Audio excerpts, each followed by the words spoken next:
छत्रपती शिवाजी महाराजांनी परकीय सत्तांना उलथून टाकत हिंदवी स्वराज्य स्थापन केलं आणि या अत्यंत दिव्य अशा कार्यामध्ये त्यांना मोलाची साथ लाभली ती 12 मावळातल्या निधड्या छातीनं लढणाऱ्या अनेक शूरवीर शिलेदारांची, ज्यांना फक्त एकच गोष्ट ठाऊक होती, ती म्हणजे आपण फक्त लढायचं आपल्या राजांसाठी आणि स्वराज्यासाठी। अर्थात हिंदवी स्वराज्याच्या शूरवीर मावळ्यांचं कार्य जाणून घेत असताना इतिहास आपल्या समोर अशा एका अज्ञात शिलेदाराला समोर आणतो, ज्यांचं नाव सबंध महाराष्ट्राला माहीत आहे, पण त्यांचं कर्तृत्व मात्र इतिहासाच्या पानामध्येच कैद झालं आहे। होय, हे शूरवीर मावळे म्हणजेच निष्णात बहुरूपी शिवरायांच्या हेर खात्याचे प्रमुख आणि छत्रपतींचा तिसरा डोळा म्हणून ज्यांचा उल्लेख केला जातो ते शूरवीर बहिर्जी नाईक। छत्रपती शिवरायांचे गुप्तहेर खाते अतिशय कार्यक्षम होते। बहिर्जी नाईक हे मराठ्यांच्या इतिहासातील एक महानायकच। छत्रपती शिवाजी महाराजांनी ज्या स्वराज्याची शपथ रायरेश्वराच्या मंदिरात घेतली, त्या स्वराज्याच्या सुरुवातीपासून ते महाराजांच्या निधनापर्यंत, नवे तर स्वतःच्या अखेरच्या श्वासापर्यंत बहिर्जी नाईक स्वराज्याची सेवा करत राहिले। गुप्तहेर खात्याच्या मदतीशिवाय गनिमाच्या मुलखात मोहिमा करणं म्हणजे निव्वळ अशक्य कार्य, कारण गनिमाच्या गोटातील इत्तंभूत हालचाली, त्या प्रदेशातील महत्त्वाची ठाणी, शत्रूच्या सरदाराची कमकुवत स्थानं आणि युद्धप्रसंगी अत्यंत महत्त्वाची ठरेल अशी एखादी गुप्त वार्ता शोधण्याचं काम हे गुप्तहेर खातच करत असे।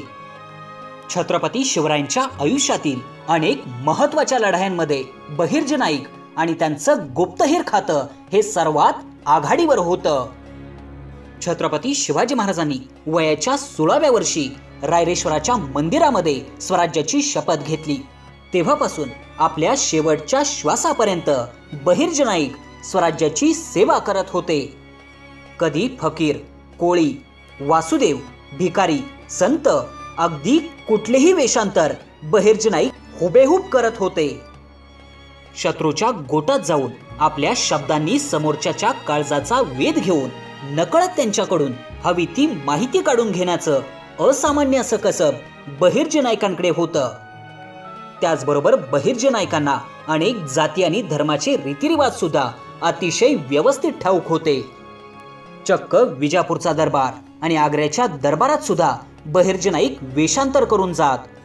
या लांडग्यांच्या कळपामध्ये भेदक नजर असलेले लांडगे सुद्धा बहिर्जींना कधीही ओळखू शकले नाहीत किंवा त्यांच्याविषयी कोणाला कधी संशय सुद्धा आला नाही। यावरूनच बहिर्जी नाईकांच्या असामान्य कर्तृत्वाचा आपल्याला अगदी सहजपणे अंदाज येतो। स्वराज्याच्या गुप्तहेर खात्याचे नियम देखील खूपच कडक आणि शिस्तबद्ध होते।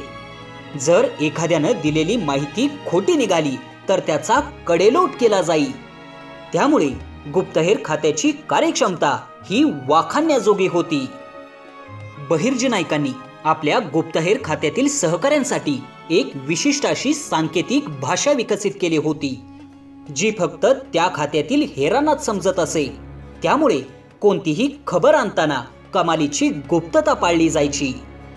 बहिर्जी नाईक हे अनेक पशु आणि पक्ष्यांचे आवाज हुबेहूब काढण्यात निपुण होते।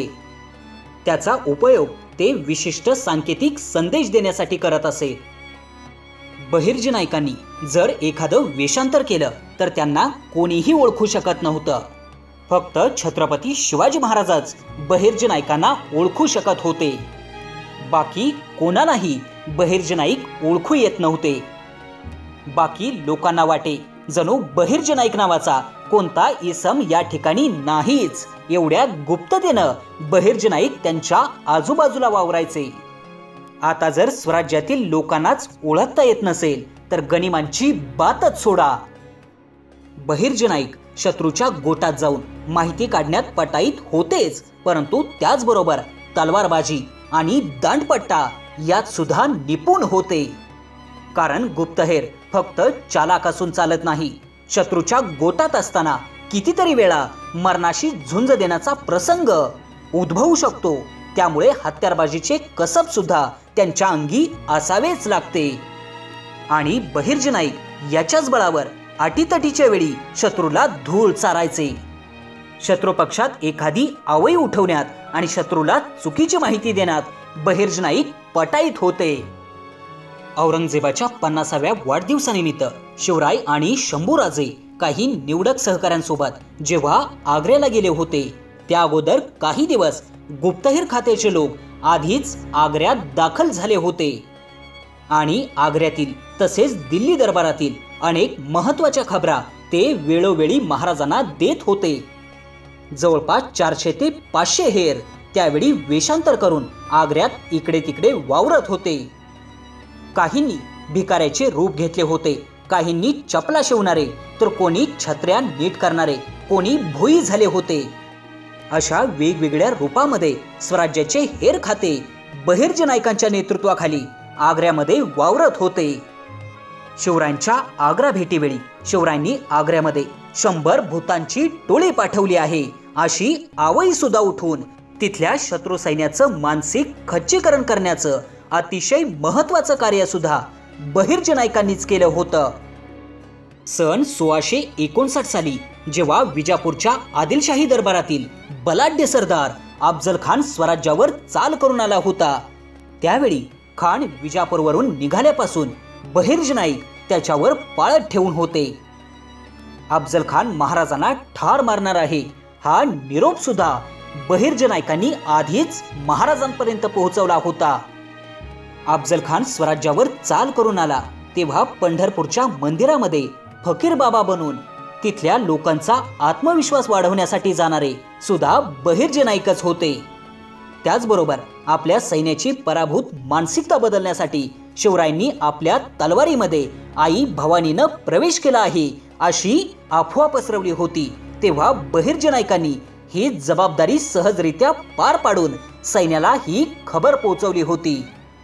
खानाचे सैन्य किती आहे, त्यात पायदळ किती आहे, घोडदळ, हत्ती, तोफा, दारुगोळा किती आहे, त्यामध्ये त्याच्या जवळचे लोक कोण आहेत, त्यासोबतच खानाची दिनचर्या, त्याच्या सवयी या गोष्टींची सगळी खात्रीशीर माहिती बहिर्जी नाईक राजांपर्यंत पोहोचवत होते. तसेच शिवाजी राजा घाबरला आहे, आता युद्ध होणार नाही अशी अफवा पसरवून खानाचं सैन्य बेसावत करण्याचं काम देखील बहिर्जी नाईक आणि त्यांच्या हेर खात्यानंच केलं होतं. प्रत्यक्ष भेटीच्या वेळी खानानं चिलखत घातलं नाही, तसेच सय्यद बंडा प्रचंड धोकादायक आहे ही माहिती सुद्धा बहिर्जी नाईकांनी आधीच राजांपर्यंत पोहोचवली होती. त्यामुळे पुढे काय घडले हे तुम्हाला माहीतच आहे. जेव्हा शाहिस्ते खान 1 लाखांची फौज घेऊन स्वराज्यावर चाल करून आला, त्यावेळी पुण्याच्या लाल महालामध्ये खानानं ठाण मांडलं होतं. तेव्हा बहिर्जी नाईक यांनीच वेषांतर करून खानाच्या जनानखान्यापासून ते माळ्याच्या घरापर्यंत सगळी माहिती राजांना पोहोचवली होती. वेळोवेळी वेषांतर करून बहिर्जी नाईक लाल महालात फिरत होते. स्वतःचा जीव धोक्यात घालून स्वराज्याच्या रक्षणासाठी बहिर्जी नाईक शत्रूच्या गोटात जात होते. रात्री पहारे सुस्त असतात, इथपासून ते खान कुठे झोपतो, भटारखान्यापासून ते जनानखान्यात जाणारा रस्ता कच्च्या विटांनी बंद केलेला आहे अशी सगळी माहिती बहिर्जी नाईकांनी राजांपर्यंत पोहोचवली होती. म्हणूनच 1 लाखांची फौज असताना देखील लाल महालाच्या आत घुसून महाराज खानाची बोट छाटू शकले.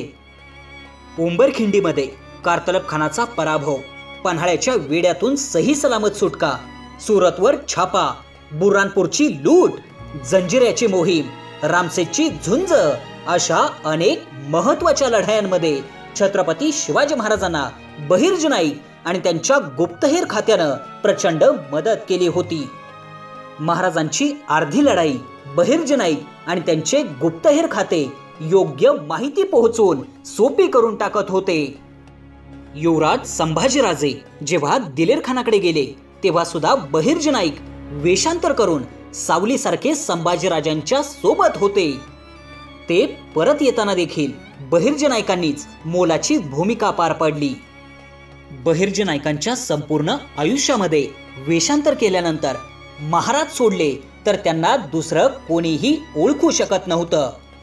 फक्त त्यांच्या संपूर्ण आयुष्यामध्ये त्यांना एकदाच ओळखले ते जॉर्ज ऑक्झेंटन नावाच्या सुरतमधल्या इंग्रज वखारवाल्यानं.